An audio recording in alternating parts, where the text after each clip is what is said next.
Okay guys, i-demo natin ng live kung paano po yung pag-transfer ng token sa player. Okay?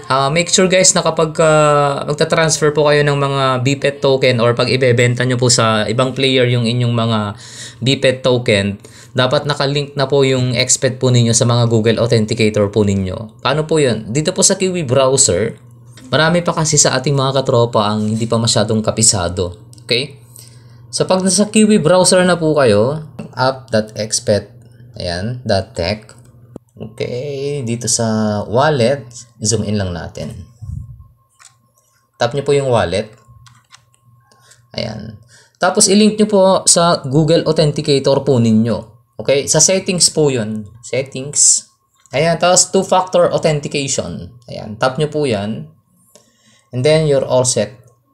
Done. You have successfully set up two-factor authentications for your XPET account. Kasi since sa akin kasi, meron na akong na-set up. Pero kapag wala pa, hindi nyo pa na-set up yan. Meron siyang QR code or code na ibibigay. Yun yung idadagdag nyo sa inyong Google Authenticator. Okay? Dito sa Google Authenticator po ninyo, ito po yung itsura. Para sa mga baguhan to guys na hindi pa kabisado. Okay? Let's say for example, ito. Di ba, tinap nyo po yung Google Authenticator sa XPET. Itap nyo po itong plus. Ayan, scan a QR code or enter a setup key.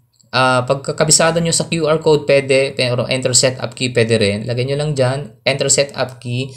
Account name, lagay nyo XPET, tas your key, lagay nyo yung XPET, yung ibinigay na XPET, tas i-add nyo na lang. Okay, automatic na ho yan na madadagdag sa inyong Google Authenticator si XPET. Now, kapag bubuksan nyo na po si Kiwi browser ho ninyo, ito, at i-check ho ninyo yung Google Authenticator setup, yun na po yung magpapakita.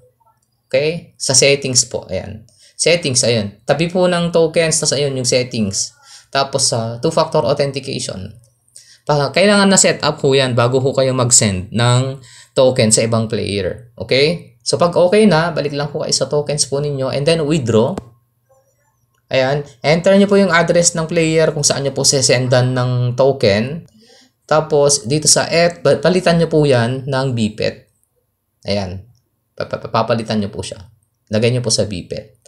Ayan, so kunyari magta-transfer kayo ng 50 BPET. Yes, wallet address and then yung kung magkanong BPET ang ita-transfer nyo. Tapos yung two-factor authentication, hahanapin nyo po yan dito po sa Google Authenticator nyo na. Dito na siya. Kunyari, ito, hanapin natin kung ano yung ibibigay ng Google Authenticator.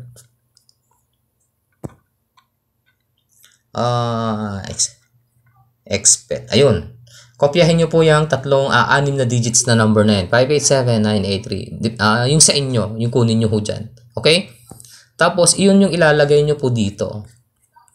Sa 2FA. Dito. Ayan, yung 2FA code, dyan po yung ilalagay ninyo. Sa tap nyo po yung transfer. I think may gas fee ho ito, kung di ako magkamali. So, make sure na may laman din yung inyong mga Ethereum. Pag wala, compute nyo lang kung magkano yung mag-screenshot nyo yung magiging gas fee. Tapos, kung may gas fee yung pagtatransferan nyo na player. Sa akin kasi, kung walang pang gas fee yung magbebenta ng token, ako na yung nagsushoulder, ibinabawas ko na lang sa GCash. So, halimbawa, gumastos siya ng, let's say, 65 pesos sa gas fee, less ko na lang pag transfer ko sa GCash. Alright, so sana nakatulong po yung ating video. Again, sa mga gusto magbenta po ng kanilang BPET token, pwede nyo po ako kontakin sa FB. Kung wala po kayong pang gas fee, ako na hong magsishoulder sa gas fee ho ninyo para hindi ho kayo ma-hassle. I-less na lang natin sa payment sa mga GCash na marireceive po ninyo.